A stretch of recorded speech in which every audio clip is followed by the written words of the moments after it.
Нийт ард түмний биш, нэг хэсэг хүний бизнесийн эрх ашигыг хамгаалах гэж төр орчдог гажуудал газар аваад байна. Үүнийг засах ёстой.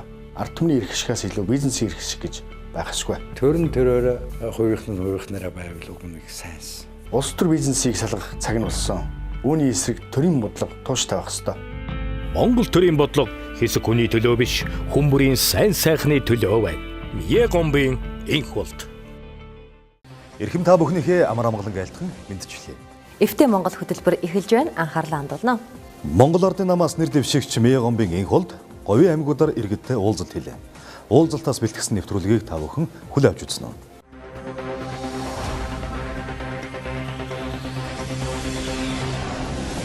Монгол улсын ерөнхийлөгчийн сонгуульд Монгол Ардын намаас нэр дэвшигч Мие гомбын энх болд говийн бүсийн аймагуудад ажиллаж иргэд сонгогчдод уулзлаа. Эхний ажилласан аймаг Говь Сүмбэр, Монгол улсын Отгон аймаг уулуурхай төршөглөн хөгжиж байгаа нутаг юм. Уулзалтаа нэр дэвшигч аймгийн төмөр замынхантай уулзаж эхлүүллээ. 5 аймгийн нутгийг хамарсан 253 км төмөр зам үргэлжилдэг Чойр зангилаанд өнөөдөр 1100 орчим төмөр замчин ажиллаж хөдөлмөрлөж байна. Нэр дэвшигч Монгол төр, Монгол гэр мөрийн хөтөлбөрөөр танилцуулахын сацуу төр засгийн зүгээс ч төмөр замд чиглэн авч хэрэгжүүлж байгаа бодлого шийдвэрүүдийн талаар мэдээлэл өглөө. Үүний дараа Говь Сүмбэрийн иргэд сонгогчдод аймгийн спорт заланд уулзалт хийж, эвтэй Монгол ээлтэй төрийн төлөө Монгол улсын ерөнхийлөгчөд нэр дэвшиж байгаагаа хэлсэн юм. Говь Сүмбэрчүүд ч Монгол Ардын намаас ерөнхийлөгчийн сонгуульд нэр дэвшиж байгаа Мие гомбын энх болдыг халуун дулаан уур амьсгал арвагтаж, бүрэн дүүрэн дэмжиж байгаагаа илэрхийлэн сонгуулийн кампанид ажилтнад өндөр амжилт хүссэн юм. Дараагийн аймаг Равжа хотогтын өлгийн нутаг Дорноговь аймаг байлаа. Дорны говьчууд нэр дэвшигч Мие гомбын энх болдыг чин сэтгэл бүрэн итгэлээр дэмжиж байгаагаа илэрхийлж уухайлан өгтөн авсан юм. Иргэд сонгогчдын энэ их итгэлийг алдахгүй бүх хүчээрээ зүтгэн гэдгээ нэр дэвшигч хэллээ. Монголчууд бид эвтэй байхдаа хүчтэй байдаг ишиллийг татаад гол дэвшүүлэн ажиллаж байгаа зорилт нь эвтэй Монголын төлөө гэдгийг онцолсон юм. Үндэсний зөвшөлтслийг бий болгох зорилготойгоор Монголын бүх улс төрийн хүчний дарга нарыг урьж, улс орны өмнө тулгамдсан хүнд бэрхшээлтэй асуудлуудыг хамтарч ярилцаж, санал бодлыг сонсож, шийдвэрлэдэг ийм арга механизмыг бий болгох эхлэлийг би тавьсан. Хамгийн сүүлд 13 дахь удаагийн үндэсний зөвшөлтслийн уулзалтаар 20 шахан намын удирдлагад оролцож, үндсэн хуулинд өөрчлөлт орох асуудлаар санал бодлоо хуваалцсан. Монголчууд одоо годомжин зогсож, жагсаал цуглаан хийж, бүрээ бөмбөр хүлээж, өндөг бомдоор шидэлцэж тоглодог цаг өнгөрсөн. Эв нэгдэлтэй байж, учир начраа олж, урагшаа харж, хөгжихийн төлөө явдаг цаг бидний өмнө ирсэн. Би энэ цагийг авчрахын тулд эв нэгдлийн тухай асуудлыг мөрийн хөтөлбөртөө гол болгосон юм аа. Иргэдэд түүнийг тэгвэл тулхтай, туршлагатай, мэдлэгтэй, боловсралтай хүн гэдгээр нь илүү дүгнэж байна. Тийм ч учраас энэ удаагийн ерөнхийлөгчийн сонгуульд Мие гомбын энх болдыг сонгоно гэдгээ хэлж байлаа. Өнгөрсөн орон нутгийн болон улсын хурлын сонгуульд ард түмэн Монгол Ардын намаас сандаа өгсөн байгаа. Энэ өгсөн сандаа батлахад бас ерөнхийлөгчийн сонгуульд бас энх болдгыг дэмжиж гаргаасаа гэж хүсэж байна. Энх болдгоо дэмжиж байна. За баярлалаа. Энэ хүний төлөө сандаа өгнө гэдэг.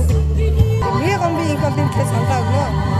Яагаад гэвэл энэ гурван нэр дэвшигчээс илүү өндөр боловсралтай Монгол улсыг жолоодох чадвартай гэж итгэж өгнө.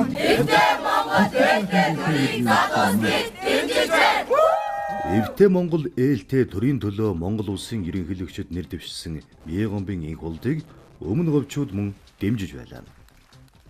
Тэд Монгол төр, Монгол гэр мөрийн хөтөлбөрч иргэдэд чиглэсэн бодит ажлуудыг тусгасан хөтөлбөр болсон байна гэдгийг хэлж байна.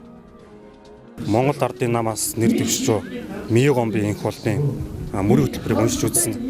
Тэгээд залуу хүмүүс арай илүү түлхүү залуучуудыг хөгжлийг цаашдаа гаргаж ирснээр арай илүү давуу талтай болов гэж харсан. Монгол Ардын намаас сайхан зах хэсээр наваа явж чадах тийм чадтай хүн гэж боддог шүү дээ. Албан тушаал ашиж явсан эднэр нь бол ерөөсөн багаас нь дээшээ бүх шатны удирдах ажлуудыг хийж ястаа хатуу зүйлийг мэдэрч явсан. Ийм одоо тулхтай хүнээр сонгоно шүү дээ. Бид одоо төрөөчийн одоо 80 жил хаяр хэлэгч ямар хувь байдалтай яаж ажилладаг ярьдаг юм байна. Тэгвэл энэ Мие Гомбын бол ярьдаг биш хийдэг ард түмнээ хайрладаг ийм ерөнхийлөгч болно гэж бодож байна. Өнөөдөр манай улсын нийгмийн эдийн засгийн байдал ямар хувь байгаа вүлээ? Иймэрхүү улс орноо авч явах тултай, бууртай одоо тийм ерөнхийлөгч хэрэгтэй. Эвтэй байхыг нэг зүгт харж нэгдсэн нэг бодлогоор ажиллах зорилтыг иргэний нийгмийн байгууллагууд ч дэмжиж байгаамаа. Үнэхээр улсын их хурл нь засгийн газар нь ерөнхийлөгч нь амь нэгтэй нэг тийш харж бодлого шийдэх юм бол үрдэн төрнийг бид хатуу ойлгож байгаа. Иймээс энэ одоо нэр дэвших энэ болдгийг дэмжих зүйлийг бид шийдснээ бас хэлье гэж бодож байна та бүхэндээ. Дуу хоорын өлгийн нутаг дунд говьчууд төв талбайдаа багтахгүй олноороо цуглаж Монгол улсын төрийн тэргүүний сонгуульд Монгол ардын намаас нэр дэвшиж байгаа Мие Гомбын их холдыг уу хайлан ухтан авсан юм. Иргэд сонгогчдод уулзахын өмнө нэр дэвшигч их холд энэ нутгаас төрсэн улс төр нийгмийн нэр зүтгэлтэн наран засрал таксны хөшөөнд хүндэтгэл үзүүлж цэцэг өргөсөн юм. 10 жилийн өмнө үндэсний нэгдлийн засгийн газрыг байгуулж олон намын оролцоог бий болгож энэ засгийн газрын ажлыг улс оронд авч хэрэгжүүлэх ёстой ямар асуудал байна уу? Иргэдийн төлөө хийх ёстой ямар ажил байна уу гэдгийг засгийн газрын ажлыг чиглүүлж ажиллаж байсан.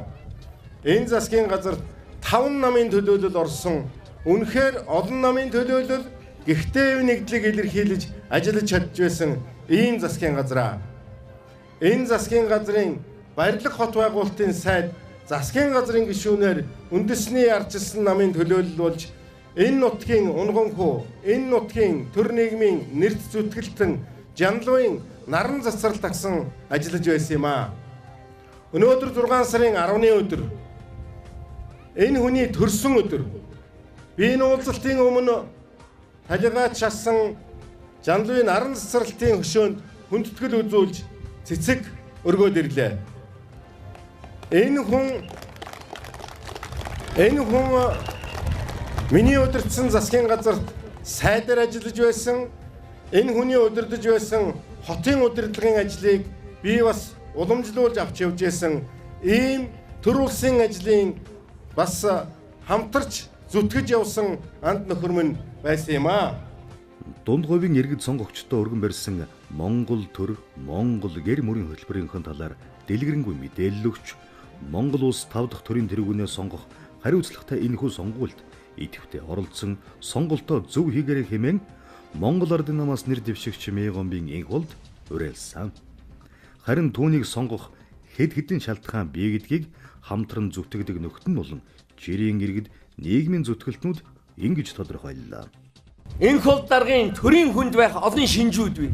Тэр шинж дотор энэ хүн холыг харж чаддаг, хоолч чанартай, төвч, ухаантай ийм хүн асуудлыг нэг тийш нь туушруулж хэлбэлэхгүйгээр олон талаас нь бодож байгаа жинтэй дуурдаг тэр нь байгаа олж чаддаг түүний лидер хүний, манлайлагч хүний тийм зонг чанар оршдог юм аа. Манай дунд гочид бол энэ морин шинждэг шиг, айргийн шинждэг шиг төрийн тэргүүнийг 10 талаас нь 5 талаас нь хар шинж чаднаа. Энэ хүнийг шинж чадах юм бол үнэхээр нэг заяагдсан энэ цаг төржсөн заавал байх ёстой төрийн тэргүүн гэж би бодож байна. Энэ хүн бол Монголын бүрэн дүр авч чаднаа. Энэ гэрийн хүмүүжлгүй хүн бол төрийн хүмүүжлгүй байдгийн. Энэ хүн бол гэрийн хүмүүжил дотор өссөн. Энэ хүний эцэг профессор Мие Гомб гэдэг нэгэн үе Монголын хамгийн шилдэг болсон хүчлүүдийг сургаж хүмүүжүүлэхийн төлөө ажиллаж байсан тийм ардын сайхан багш байдаг. Тийм сайхан гэр бүл төрсөн хүн бол аавынхаа нэр төрийг бүрэн хангаж чадна. Энэ хүүгэн Монголын ард түмэнд бэлгэлж чадсан байна. Энэ бол бидний хувь заяа шийдэгддэг хамгийн том чухал шийдвэр гаргадаг сонгуул учраас энэ голтыг дэмжлээ. Ардын нам засгийн газраа байгуулсан байгаа. Тэгээ нэг зүгийг нэг үзэл бодолтой хүмүүс ерөнхийлж болох улс орны цаашдын одоо үйл ажиллагаанд бол маш сайнэр нөлөөлнө. Санал асуудал энэ голтыг дэмжих сонирхолтой байна. Бид одоо 20 жил хоорондоо эвдрэлцлээ. Одоо бид эвтэй байж бид нар хөгжих ёстой. Уулзалтын төгсгөлд дунд говьчууд Монгол Ардын намаас нэр дэвшигч Мегомбын энх улдын сонгуулийн ажилд амжилт хүсээд хурдан удмын шар гадуу бэлгэллээ. Энэ адуу шиг хэдхэн хоногийн дараа болох Монгол төрийн тэргүүнээ сонгох хариуцлагатай сонгуульд амжилт оролцож магнад тоосгүй барайн түрүүнд орж ирэхийг хүсэн ирсэн юм. Монголчууд бид чинь гэр орнол гэж ярьдаг шүү дээ. Энэ нь Монгол улс орноо бэлэгдэж байгаа гэсэн үг. Гэрийн тооныг нарыг бэлэгдэн догоо хийж сүлд хэмрэн хэмээн дэглэдэг юм хүн. Тоон хэр том бат бэх байна уу? Айлгэр хэмэрлэмдэ харагддаг юм шүү дээ. Тэгвэл өгөө улс орноор бол ерөнхийлөгч нэгсэн үг үү? Эвийг эрхэмлдэг хүн ерөнхийлөгч байна гэмээ. Улс орон тайван, алсын хараа, айл хэрштэйгэн хандах хандлага найрсаг байх учиртай. Монголын ард түмэн бид чинь гар гараасаа барин баг нь бас өн юм шүү дээ. Тооноо нар гэвэл цацраг юм да. Тэгэхээр Монгол Герман эвнэгдэлтэй байж энэ ертөнцид эгнэгт мөнх оршин мандан бадрахын учиртай.